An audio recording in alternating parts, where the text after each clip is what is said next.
All right, so let's talk diversification.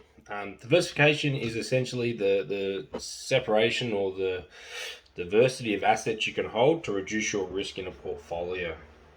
Now, diversification ideally is where you have assets that are like negatively correlated against each other, essentially on a one-to-one ratio. So a good example of this is something that operates when one thing's performing, the other thing's not. But in an ideal world, your negatively correlated asset would still have the opportunity to perform in the opposing market at some standard to ensure that you keep growing on a positive scale. So perfect example of this is sunscreen and umbrella at the beach. Yeah, if you're a shopkeeper at the beach and you want to sell two perfectly diversified stock, it'd be sunscreen and umbrella.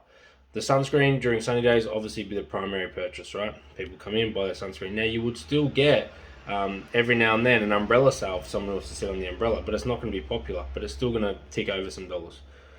Then, if it started raining, right, the polar opposite of being sunny, if it started raining, people would stop buying as much sunscreen. Some people might still buy it to protect their skin from the glare, but they buy more umbrellas, right? So what you have is you have this up and down motion, right? When one thing performs well, the other thing backs it up. The other thing doesn't, but then when the market switches, you've got something back up there to continue performance, and this reduces volatility and allows your average movement line of your portfolio to move a lot steadier. Now, what you got to understand with diversification is you're not going to year on year shoot out the lights, right? You're not going to be the top performer year on year. It's not going to happen because you're hedging or holding stocks that essentially aren't going to perform in every market. But you're going to hold some that the opposite of that, some that perform in X market, some perform in Y market, some perform in Z market, etc., etc. And you get this, this average growth moving that you can actually bank on. Now, it's not very sexy, it doesn't sound very cool, right? But the opposite to this is trying to shoot the lights out and having your eggs in one basket and just solely focusing on one asset class. Now, you focus on one asset class, you might have a great year. You might do 50% one year, 100% one year. But then you also might do negative 50, negative 100% the year after. And the problem with not diversifying is one bad year can wash away all the good year's returns. It can, right? One bad year can wash away all the good year's returns, which essentially means that, all your hard work up to that point, you're back to square one. You would have been better being diversified in the first place. So what you want to do is you want to really make sure that, you don't have all your eggs in one basket, okay? Because everyone talks about returns and no one talks about, unless you're a professional, no one talks about risk-adjusted returns. And that's what's more important. Your year-on-year return is irrelevant if you're not taking the risk into account, okay? So we want to have the best risk-adjusted returns possible, meaning that we're taking the lowest risk we need and getting the biggest return for that level of risk. If you're taking a 10 out of 10 risk and you're getting an 8 out of 10 return, even if that return looks good on paper as a number, that's shit. Because you're taking more risk than what your reward is, right? So you got to look out for that, and that's what diversification is all about. It's about ensuring you get the best risk-adjusted returns possible. Now, what we've got to think about here is, Australians especially, we have this saying, don't put all your eggs in one basket. And you hear it all the time with so many different things. But then we tend to forget about it when we talk about assets and money, which is fucking crazy because it's the one place that it really should be looked at the most. And there are some fuckwits out there that will say, if you do one thing well enough, you don't need to diversify. That's all well and good, but I've never seen someone who does one thing well enough to get ahead of someone who diversifies. And that's straight up, right? I see them maybe have a lucky shot. They might get somewhere. There's 1% of people that'll hit big on a gamble, right? But they won't be able to replicate that. Most people who you see doing really well, who did hit it big on a gamble, they diversify after that. They realize they hit a gamble, and they then diversify to maintain and hold on to that wealth that they got from the gamble. There's no one out there gambling back to back and ensuring that they continue to go. Now, you might say, or you might pop up people like Dan Bilzerian or something like that, right? No, they diversify. These people who might have gotten big off one thing, so let's say it was punting. Just say crypto, right? The big thing at the moment. They went all in on crypto and they got big. They'll then use that money to start a business, right? Start a business. They'll go into a different investment. They'll start diversifying. It might also be into riskier asset classes, but they're still diversifying away. Anyone who's gone into crypto, just crypto, gone big, and then just stuck in that and gone all in, or haven't taken profits, they'll go broke, right? And it's not because it's crypto. It's because if you do it on any asset class, that's going to happen. Okay, this is why diversification is key. I want you to think about it like this, right? I want you to think about it like this. If you were, let's say combat sports, if you want to be the best boxer in the world, what do? You box. Yeah, you box. You want to be the best Brazilian Jiu-Jitsu wrestler or roller in the world? You do Brazilian Jiu-Jitsu. You spend all your time on it. You don't do anything else, right? Same as boxing. But if you want to be the best fighter in the world, what do? Best fighter. You do mixed martial arts, right? You got to do a bit of everything. Because you could be the best boxer in the world, you get in the ring with a wrestler, you're fucked, right? You be the best Brazilian Jiu-Jitsu artist in the world, you get in the ring with a great striker and you're knocked out, right? You've got, and that's what we see in MMA. We see this diversification of sports. So if we think about that with your money, now, do you want to be asset rich?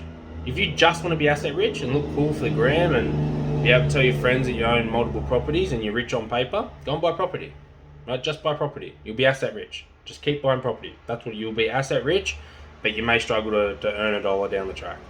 You have to start selling shit, right? So you can be asset rich, that's fine. If you want to be retired as early as possible and stop trading your time for income, go and start and scale a business, right? That's what you'll do, start and scale a business. If you want to have a good income, a good passive income, and a good liquid portfolio, go and just put your money into stocks. Yeah, that's it, right? That's it. That's the same thing. But if you want to be wealthy and have a balance across all and be able to do a bit of everything, diversify. Have property, have stocks, have business, have it all. That's the mixed martial arts of money, right? Is diversifying it. It's having a little bit of everything. And that's what you should be focusing on. You shouldn't be focusing on just being asset rich, just having the income, just having a business, right? You got to do a bit of everything. Any asset that whatever journey you're on, whatever journey of asset class you're on, you need to follow the 5-step principle. And we generally do this with businesses, but this is for any asset. You want to create it. Yeah, so create the portfolio. Then you want to manage the portfolio to make sure it's doing as well as it can, right? And its risk versus return is really good, or the effort efficiency is up. Then you want to grow it. You want to grow it to really focus on getting it to a nice momentum-driven point. Snowball the effect until it sort of takes care of itself. Once you're at that point, then you want to look to diversify. Move on to a different asset class. Move on to something else, right? Go and replicate that in another area.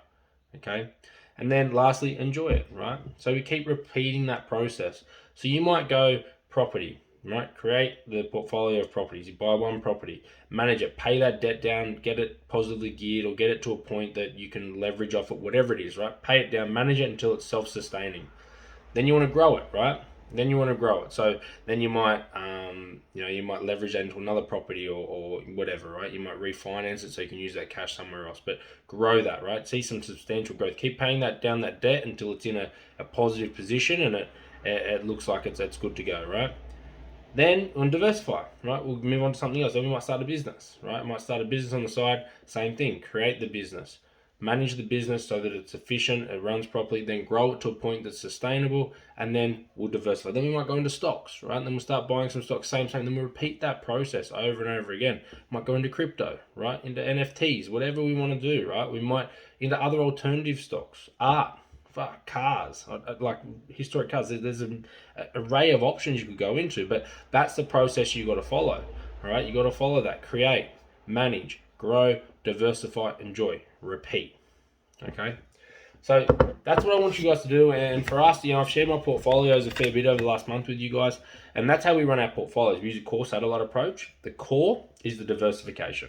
Okay, the core is the broad diversification, ensures that the majority of the portfolio is going to operate good moving forward long term.